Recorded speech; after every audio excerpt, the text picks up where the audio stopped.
আসসালামু আলাইকুম আমার প্রিয় বন্ধুরা, আশা করি তোমরা সবাই ভালো আছো আর আমিও ভালো আছি। আর আজকে বাসায় মা রান্না করছে এই পোলট্রি মুরগি। এই পোলট্রি মুরগি দিয়ে বিরিয়ানির রেসিপি বলো অথবা সাদা পোলাও দিয়ে খেতে অনেক ভালো লাগে। তবে মা আজকে ভাত দিয়ে খাওয়ার জন্য আলু দিয়ে বড় মুরগিটা রান্না করছে। আর এই শীতের সময় আলু দিয়ে এরকম মুরগির রেসিপি ঝোল ঝোল রান্না করা হলে খেতে কিন্তু দারুণ লাগে। তাই আজকে আমার বন্ধুদের সাথেও শেয়ার করে ফেললাম এই মজাদার রেসিপিটি, আশা করি ভালো লাগবে। আর মা এখানে মুরগিটা রান্না করার জন্য ফ্রাই প্যানে সয়াবিন তেল দিল আর এখন মাংসগুলো ভেজে নিচ্ছে।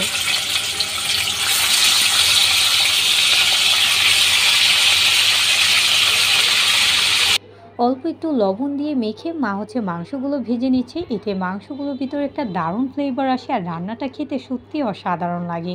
আর এখানে অলরেডি মাংসগুলো ভাজা হয়ে গিয়েছে, তা মা প্লেটে তুলে নিল। আর এখন ফ্রাই প্যানে তেলটাতে রান্না করার জন্য মাংসটা এলাচ দারচিনি আর সাথে অল্প একটু পেঁয়াজ কুচি দিয়ে ভালো করে নাড়াচাড়া দিয়ে পেঁয়াজটা লাল করে নিচ্ছে।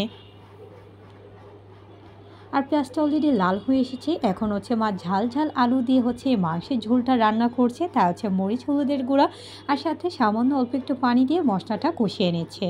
এখন মা ভালো করে নেড়েচেড়ে মশলাটা কষিয়ে নিচ্ছে। আর এখন মা মশলাটাতে অ্যাড করে দিচ্ছে আদা বাটা, রসুন বাটা আর সাথে দিয়ে দিচ্ছে পরিমাণ মতো লবণ।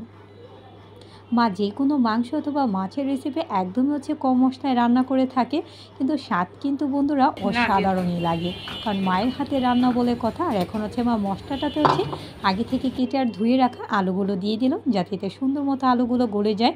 তাই হালকা এখন নাড়াচাড়া করে আলুটার সাথে সাথে মাংসটাও দিয়ে দিল, কারণ বড় মুরগির মাংস বুঝতেই পারছো বন্ধুরা একটু গলতে সময় নেবে। তাই আলু আর মুরগির মাংসটা একসাথে দিয়ে দিল, দিয়ে ভালো করে এখন নাড়াচাড়া করে নিচ্ছে।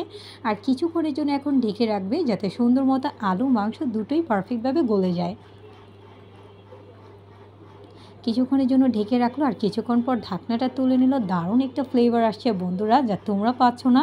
আর এখন মা ভাজা জিরা গুঁড়া দিয়ে দিল। এতে তরকারিটাতে আরও বেশি ফ্লেভারফুল হয়ে যায় আর খেতে জাস্ট অসাধারণ লাগে শীতের সময় গরম গরম ভাতের সাথে।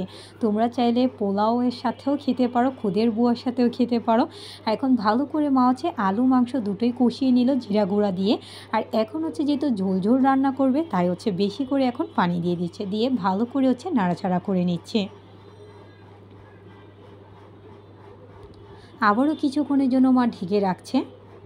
আর কিছুক্ষণ পর ঢাকনাটা তুলে নিচ্ছি বন্ধুরা। দারুণ ফ্লেভার আসছে বন্ধুরা, গ্রানেই পেট ভরে যাচ্ছে। আর কালারটা দেখতে পাচ্ছ বন্ধুরা যে অসাধারণ এসেছে। এটা খেতেও দুর্দান্ত স্বাদ। তাই তো আমার বন্ধুদের সাথে আমার মায়ের হাতে মজার মজার সব রান্নাবান্না শেয়ার করে ফেলে, যাতে আমার বন্ধুরাও কম মশলায় আমার মায়ের মতো দারুণ এই রেসিপিগুলো ট্রাই করতে পারে। আশা করি আমার বন্ধুদের কাছে ভালো লেগেছে। আর লাইক কমেন্ট শেয়ার করতে ভুলবে না। যারা যারা আমাকে সাপোর্ট করছে অসংখ্য ধন্যবাদ। যারা এখনও সাপোর্ট করেনি, সাপোর্ট করে ফেলে আমার নিত্য নতুন ভিডিও দেখার জন্য। আল্লাহ হাফিজ।